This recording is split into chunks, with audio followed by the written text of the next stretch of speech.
આજે મંતવ્ય ન્યૂઝના સૌથી મોટા પર્દાફાશમાં એલન ઇન્સ્ટિટ્યૂટનો જે સાંઠગાંઠ બહાર આવી છે। આ વચ્ચે હવે સૌથી મોટા સમાચાર સામે આવ્યા। એલન પર પોલીસ ફરિયાદ થઈ શકે છે।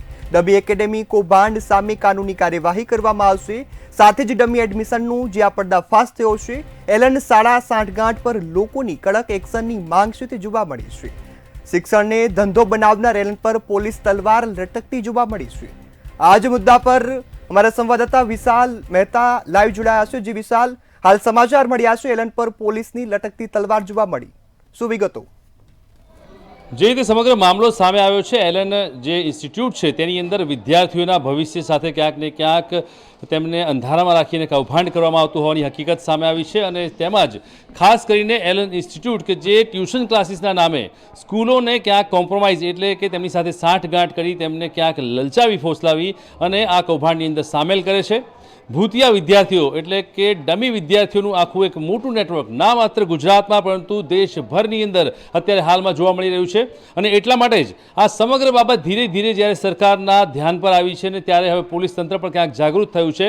અને એટલા માટે જ હવે આ એલન ઇન્સ્ટિટ્યૂટ કે જે ખરેખર દેશભર માટે જે વિદ્યાર્થીઓ છે, યુવા પેઢી છે, તેમના માટે વિલન કહી શકાય તેવી ભૂમિકા ભજવી રહ્યું છે। ત્યારે આ સમગ્ર કેસની અંદર હવે એલન સામે આગામી સમયમાં ફરિયાદ થાય તેવી શક્યતાઓ હાલ તોડાઈ રહી છે।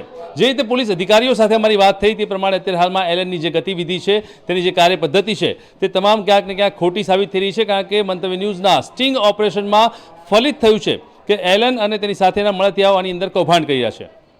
અને એટલા માટે જ હવે આગામી સમયની અંદર અત્યારે હાલમાં આ એલનની જે ગતિવિધિ છે તેને સમગ્ર રીતે પૂર્તતા કર્યા બાદ આ કેસની અંદર હવે એલનની સામે કાર્યવાહી થાય અને કદાચ એલનને જેલના સળિયા ગણવા પડે, ક્યાં તો તાળા લાગે તેવી શક્યતાઓ હાલ વર્તાઈ રહી છે।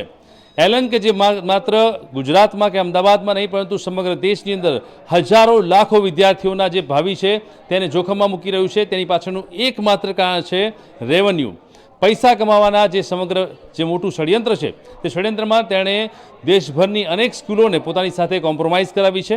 આ ઉપરાંત જોવા જઈએ તો સ્કૂલોની સાથે કેટલાક શૈક્ષણિક અધિકારીઓ પર છે તે પણ તેની સાથે સાંઠગાંઠમાં જોડાયા છે, જેમના આંખો પર રૂપિયાની લીલી પટ્ટી બંધાઈ ગઈ છે। એટલા માટે જ ના તો તે સ્કૂલની અંદર ઇન્સ્પેક્શન આવે છે અને જો ઇન્સ્પેક્શન કે સ્પેશિયલ રેડ આવે તો પણ ત્યાં તમામ બાબત છે, કાર્યવાહી છે, તમામ જે પદ્ધતિ છે તે પ્રોપર ચાલી રહી છે તેવું ઇન્સ્પેક્શન કરી અને તેને નીલ બતાવવામાં આવે છે।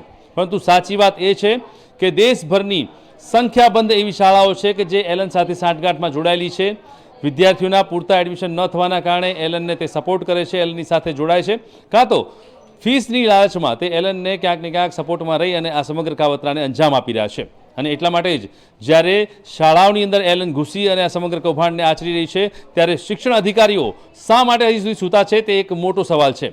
શિક્ષણ અધિકારી એવું પણ કહે છે કે જે ટ્યુશન ક્લાસીસ છે તે ક્યાંય પણ જે શૈક્ષણિક ખાતાની જે નિયમોની મર્યાદા છે તેની અંદર નથી આવતા, પણ જ્યારે શિક્ષણ ખાતાની અંદર ટ્યુશન ક્લાસીસના જે માલિકો છે તે તેની અંદર ઘૂસી અને શાળાઓને કોમ્પ્રોમાઇઝ કરે છે અને એક મોટું કૌભાંડ કરે છે, તો શું આ શાળાઓ પણ તેમના નિયમોમાં અથવા તો રડારમાં નથી આવતી? શું તેની સામે પણ તે લોકો કાર્યવાહી નથી કરી શકતા? પણ મુદ્દાની વાત એ છે કે આ સમગ્ર પ્રકરણની અંદર તમામ શિક્ષણ અધિકારીઓ, નેતાઓની આંખ પર પણ લીલી પટ્ટી બંધાઈ ગઈ છે અને તે લીલી પટ્ટીના કારણે ખિસ્સા ભારે થવાથી આ તમામ બાબત છે તે તેમને ખોટી નહીં પરંતુ સાચી લાગે છે। પરંતુ જે ખિસ્સાની અંદર તેમણે રૂપિયા મૂક્યા છે તેની પાછળ જે દિલ છે તે દિલ સાચું બોલે છે અને તેને ખબર છે કે જે આ સમગ્ર પ્રકરણ ચાલી રહ્યું છે તે પ્રકરણ ખોટું છે। લીલી ટી શર્ટ પાછળ ચાલતું આ કાળું કૌભાંડ આજે નહીં તો કાલે છતું થશે અને પોલીસ દ્વારા જે કાર્યવાહી કરવામાં આવી રહી છે તેને લઈને હવે એવું લાગી રહ્યું છે કે આવનારા સમયની અંદર એલનની અંદર મોટી કાર્યવાહી થશે। પોલીસ દ્વારા તપાસનો તખતો ગોઠવવામાં આવશે અને એલન જેલના સળિયા પાછળ જોવા મળશે અને એલનના જે વિલન છે તેના ચહેરા ખુલીને બહાર આવશે। જી બિલકુલ વિશાલ, સંપૂર્ણ માહિતી બદલ આભાર। આ સાથે જ આ એલન છે તે હવે વિલન બનતો જોવા મળે છે, ત્યારે એલન પર હવે પોલીસ ફરિયાદ થઈ શકે છે।